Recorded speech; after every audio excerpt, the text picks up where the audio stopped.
தமிழ்நாடு அரசு ஜனநாயகம் மக்களாட்சி என்றாலே மக்கள் பிரதிநிதிகள் தான் மரியாதை. மக்கள் பிரதிநிதி யாரு?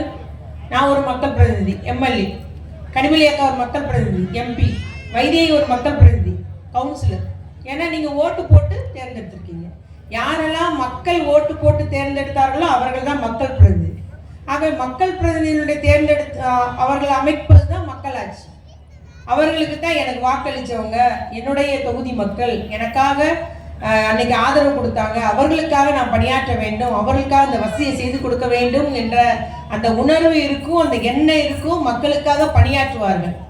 அவங்க தான் மக்களாட்சி முறை. ஆனால் நம்முடைய இங்கே ஒருத்தர் இருந்தாங்க, மோடி அரசு போட்ட கவர்னர், நம்முடைய முதலமைச்சர் தளபதியார் அவர்கள் என்ன சொன்னாலும் செய்ய முடியாது. அந்த ஃபைலை சைன் போடுறதே கிடையாது. ஜனாதிபதிக்கு அனுப்புறது, இல்லைன்னா கிடப்பில் போட்டுறது. அதில் ஒன்று நமக்கு வேந்தர்னு சொல்கிறாங்க. யூனிவர்சிட்டி இருக்குல்ல, காமராஜ் யூனிவர்சிட்டி இருக்குது, மனம் யூனிவர்சிட்டிக்கெலாம் வேந்தராக இருக்கிறது இனி முதலமைச்சர் தான் இருக்கணும்னு சொல்லிட்டு ஒரு தீர்மானம் போட்டோம் சட்டசபையில்.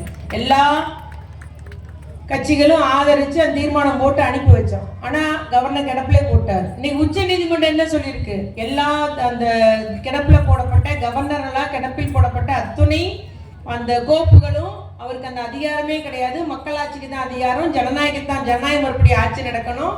இந்த மக்களாட்சின்றது மக்களால் தேர்ந்தெடுக்கப்பட்ட மக்கள் பிரதிநிதிகள், அவர் தான் முதலமைச்சர், அவருக்கு தான் அதிகாரம். நீங்கள் அவர்களுக்கு ஆலோசனை கூறுவதாக ஒரு இணைப்பு பாலமாக இருந்திட வேண்டும் என்பதை இன்னைக்கு கவர்னருக்கு சொல்லியிருக்கு உச்ச நீதிமன்றம்.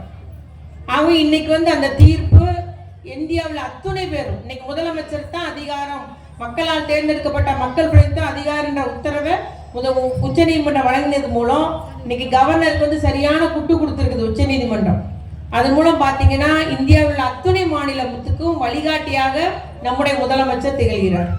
எல்லாரும் ஒரு உச்ச நீதிமன்றம் ஒரு தீர்ப்பு சொன்னா அது இந்தியா ஃபுல்லா எல்லாத்துக்கும் வரும். அவங்க எல்லாரும் சொல்றாங்க இந்தியாவுக்கு வழிகாட்டியா இருக்கிறீங்க.